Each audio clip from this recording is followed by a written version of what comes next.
I predict this is going to be three basic things. One, blame the Democrats for everything going wrong. Blame immigrants for everything going wrong.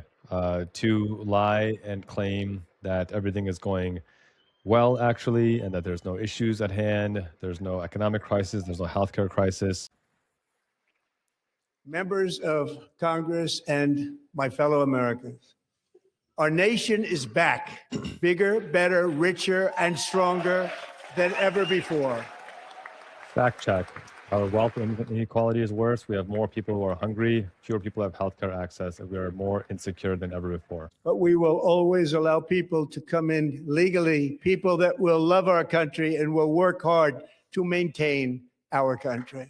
This is also a lie. 97% of the people that ICE fascists have targeted in Chicago, for example, have no criminal record. A reminder that this man is a 34 times convicted felon for fraud.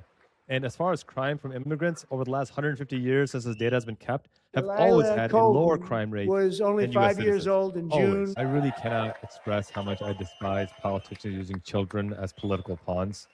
He did this last time with the black child who was a cancer survivor while cutting funding for child cancer treatment. I have no doubt that he's cutting some kind of funding for the treatment that this child needs as well. It's just disgusting to use children as pawns, as political pawns. My God, just no shame whatsoever. No talk of gun violence killing 40,000 Americans a year.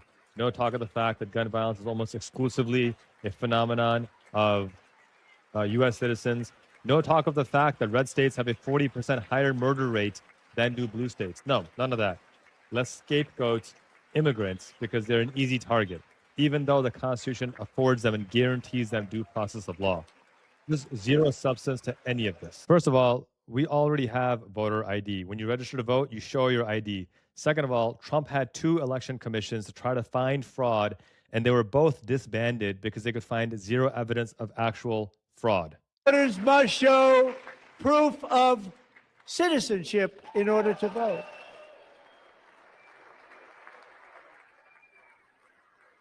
Very few Americans can show proof of citizenship, and there's zero evidence of election fraud. In ballots except for illness, disability, military, or travel. None. And this should be an easy one. And by the way, it's polling at 89%, including Democrats, 89%. No, it's not. But furthermore, there has been no actual evidence of mail-in ballot fraud. None. In fact, all the cases of voter fraud that we're seeing systemically are coming from Republicans. Communist mayor of New York City. I think he's a nice guy, actually. Speak to him a lot. Bad policy, but nice guy. Just said they want people to shovel snow. They got hit hard. Wants them to shovel snow, but if you apply for that job, you need to show 2 original forms of ID and a Social Security card. Yeah, so you can get paid. Identification for the greatest privilege of them all, voting in America. No, it's no good. Both Republicans and Democrats overwhelmingly agree on the policy that we just enunciated. And Congress should unite and enact this common sense, country-saving legislation right now, and it should be before anything else happens. Yeah, in New York City, you have to show your ID because they need to know how to pay you. And you already have to show your ID when you register to vote in New York City. This is not new. The idea that this piece of legislation needs to be enacted quickly shows Republicans know that when there's high voter turnout, they are screwed. So this bill is necessary for them to suppress the voter turnout. And the reason they don't want to do it, why would anybody not want voter ID? One reason, because they want to cheat. There's only one reason. We already have voter ID. Let me be very clear about that. No matter how much they lie otherwise, we have voter ID. When you register to vote, you show your ID, period. What they want is a separate ID altogether to make it more difficult to vote. Elected is to cheat, and we're going to stop it. We have to stop it, John. I'll say it again and again. There is no evidence, none, that people are cheating at the ballot boxes. In fact, the Heritage Foundation, a right-wing MAGA think tank, found 0.0005% over the last 40 years. They don't like to hear that.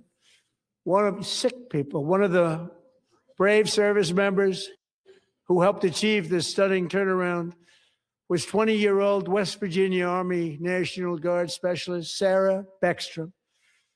After a 4-month deployment, she voluntarily extended her service, and her rank was going to be lifted.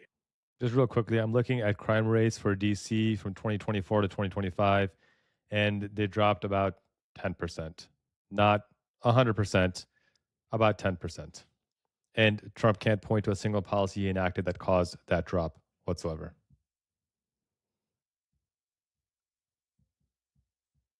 Here, because he didn't like people wearing our uniform. He was sick and deranged, shouldn't have been in our country. Sarah Beckstrom died in order to defend our capital, and we are honored to be joined by her wonderful parents, Gary and Evalie. Your daughter was a true American patriot, and she will be greatly missed. She was a great person. I saw reports on her. They've never seen anything like it.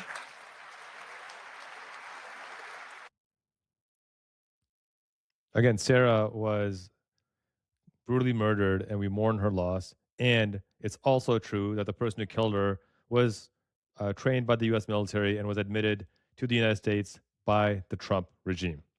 Of course, let's just demonize immigrants en masse and not take any personal responsibility. That's the MAGA way. Thank you, Royce, and thank you, Eric. I've always wanted the Congressional Medal of Honor, but I was informed I'm not allowed to give it to myself, and I wouldn't know why I'd be taking it. But if they ever open up that law, I will be there with you someday.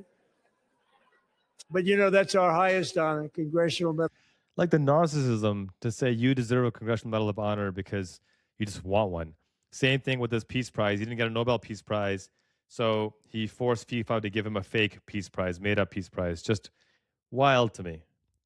This is who MAGAs consider an alpha male. It's just so funny to me that this is the guy that they consider the pinnacle of masculinity. Somebody who is so insecure that he doesn't feel valid that he can get some shiny little medal. Thomas Jefferson drew his last breath. Just a single long human lifespan separates the giants who declared and won our independence from the heroes who stand among us tonight. Everything our nation has done, everything we have achieved, has been the work of those few great lifetimes. In those brief chapters, Americans built this nation from 13 humble colonies into the pinnacle of human civilization and human freedom, the strongest, wealthiest, most powerful, most successful nation in all of history. Americans ventured out across the daunting and dangerous continent. We carved paths through an unforgiving wilderness, settled a boundless frontier, and tamed the beautiful but very, very dangerous Wild West. From empty marshes and wide open plains, we raised up the world's greatest cities. Together, we mastered the world's mightiest industries. This is a very nice way to say we enslaved Black people for 300 years and committed mass genocide of Native Americans, indigenous people, to the tune of up to 100 million by some estimates. Lifted humanity into the skies on the wings of aluminum and steel. And then we launched mankind into the stars on rockets powered by sheer American will and unyielding American pride. We wired the globe with our ingenuity. We captivated the planet with American culture. And now we are pioneering the next great American breakthroughs that will change the entire world. All of this and so much more is the enduring legacy, unmatched glory of the hardworking patriots who built and defended this country and who still carry the hopes and freedoms on all of humanity's backs. For years, they were forgotten, betrayed, and cast aside.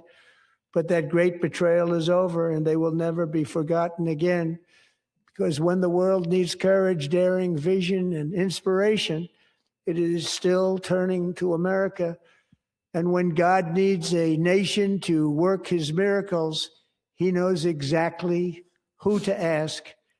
There is no challenge Americans cannot overcome, no frontier too vast for us to conquer, no dream too bold for us to chase, no horizon too distant for us to claim.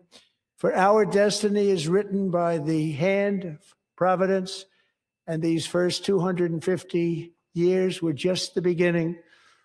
From the rugged border towns of Texas to the heartland villages of Michigan, from the sun-kissed shores of Florida to the endless fields of the Dakotas, and from the historic streets of Philadelphia to right here in our nation's capital, Washington, D.C., the golden age of America is upon us. The revolution that began in 1776 has not ended. It still continues because the flame of liberty and independence still burns in the heart of every American patriot. And our future will be bigger, better, brighter, bolder, and more glorious than ever before. Thank you, God bless you, and God bless America. The first words that come to mind as he finally closes this thing out, I don't know, 2.5 hours or 2 hours after it started, is that line from the end of Billy Madison where he says, "What you just said is the most idiotic, insane thing I've ever heard in my entire life. At no point in your incoherent rambling did you say anything that could even come close to be considered an answer. I award you no points, and may God have mercy on your soul." This is what I think of when I hear this incoherent rambling. The only legislation he talked about was the tax scam for billionaires and the so-called Big Beautiful Bill, which gutted Medicaid and Medicare. There's no other legislation he talked about. Nothing about advancing healthcare access or lowering the cost of housing or making making economic justice a priority. He lied about stopping wars. He is about to start another war. He has absolutely no idea how to govern. And the fact that the entire State of the Union was replete with allusions to war and more war and more war indicates quite clearly that this man is hell-bent on launching another war very, very soon. Pay close attention. Be ready to protest. Make sure you hit that subscribe button to me on YouTube, on Twitter, on Instagram, on Substack, wherever you're watching this, because I will have a full, comprehensive, written rebuttal published very soon with all the receipts and facts. You'll see my consolidated response here on YouTube here as well. But my friends, this is the moment that we need to stop these culture wars. This is not left versus right. This is the billionaire class trying to destroy the rest of us. And we need to stand united against this. The wealth and income inequality in this country right now is worse than it was before, during, and after the Great Depression. This is not sustainable. And to continue to send another $1 trillion to war while 60% of Americans can't make ends meet is a recipe for disaster. Much love, you all. Peace.